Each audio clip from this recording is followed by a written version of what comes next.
Hi friends, welcome to our channel. First time நம்ம சேனலில் பார்க்குறவங்க மறக்காமல் சப்ஸ்கிரைப் பண்ணிக்கோங்க.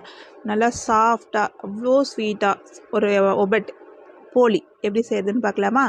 அதுக்கு வந்து அம்மா 1/2 கிலோ மைதா மாவு எடுத்துக்கிட்டாங்க. இது நம்ம கோதுமை மாவுலையுமே செய்யலாம். ஆனால் அம்மா வந்து மைதா மாவு எடுத்துகிட்டு உப்பு மஞ்சத்தூள் போட்டு நல்லா பிசைஞ்சிக்கிட்டாங்க. இதுக்கு வந்து மாவு இருவலாக இருக்கக்கூடாதுங்க, நல்லா தளவாக இருக்கணும் மாவு.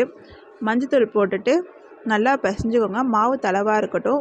குறைஞ்சபட்சம் ஒரு மணி நேரமாவது மாவு ஊற வைக்கிற மாதிரி பார்த்துக்கோங்க. அப்போ தான் மாவு நல்லா சாஃப்டாக நம்ம போலிக்கு நல்லா சாஃப்டாகவே இருக்கும்.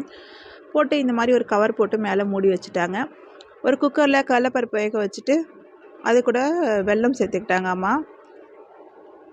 சேர்த்துட்டு நல்லா கிண்டி விடுங்க. வெல்லமும் கடலைப்பயிரும் நல்லா ஒன்றாயிட்டு வரட்டும். வெல்லம் போட்டுட்டு நல்லா குலுக்கி விடுங்க. அது ரெண்டும் ஒன்று சேர வரட்டும். ஒரு 10 நிமிஷம் வந்து அடுப்பை வந்து சிம்மில் வச்சு வைங்க. அது நல்லா வெந்து வந்துடும் கடலைப்பருப்பு. அம்மா வந்து தேங்காய் ஒரு தேங்காய் எடுத்து நல்லா திருகி எடுத்துக்கிட்டாங்க. இப்போது அந்த கடலைப்பயிறு வெந்ததுக்கப்புறமா வெல்லம் நல்லா கரைஞ்சதுக்கப்புறமா இந்த தேங்காயும் போட்டுட்டு ஒரு 5 ஏலக்காய் தட்டி போட்டுக்கிட்டாங்க.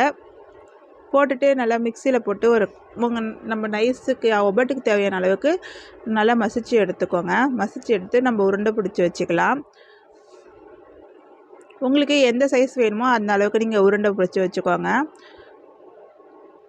உருண்டை பிடிச்சிட்டு மைதா மாவு எடுத்தீங்க அப்படின்னா நல்லா லப்பர் மாதிரி சாஃப்டாக இருக்கும் மாவு எடுத்து சவுத்தால் எடுத்து அதில் கொஞ்சமாக எண்ணெய் வச்சுட்டு நல்லா மாவு தடவி விட்டிங்கன்னா நல்லா மாவு லப்பர் மாதிரி இலகி வருங்க. அதில் நம்ம எடுத்து வச்சுருந்த பூரணத்தை எடுத்து உள்ளே வச்சுட்டு எல்லா பக்கமும் நல்லா இது பண்ணி விட்ருங்க. நல்லா பால் மாதிரி உருட்டிட்டு நல்லா தட்டினீங்கன்னா நல்லா சாஃப்டாகவும் இருக்கும். நம்ம தட்டுறதுக்குமே ஈஸியாக இருக்கும். மாவு டைட்டாக பிசையாதுங்க. இதுக்கு தான் நம்ம இலகலாக மாவு பிசைகிறது. வடிவேல சொல்கிற மாதிரி ஒபட்டு தோசைக்கல்ல போட்டு பொத்தினாப்பில் இப்படி ஒரு திருப்பிட்டு எடுத்திங்கன்னா சுட சுட சுட ஒபட்டு ரெடிங்க. இந்த ஒபட்டை செஞ்சு பார்த்துட்டு எப்படி இருக்குன்னு சொல்லி கமெண்ட் பண்ணுங்கள். மறக்காமல் நம்ம சேனலை சப்ஸ்கிரைப் பண்ணிக்கோங்க. நல்லா சுட சுட போலி செஞ்சு பார்த்துட்டு இந்த போலியை நீங்கள் செஞ்சு பார்த்துட்டு எப்படி இருக்குன்னு சொல்லி கமெண்ட் பண்ணுங்கள். மறக்காமல் உங்கள் ஃப்ரெண்ட்ஸ் அண்ட் ஃபேமிலிக்கு ஷேர் பண்ணுங்கள். சப்ஸ்கிரைப் பண்ணி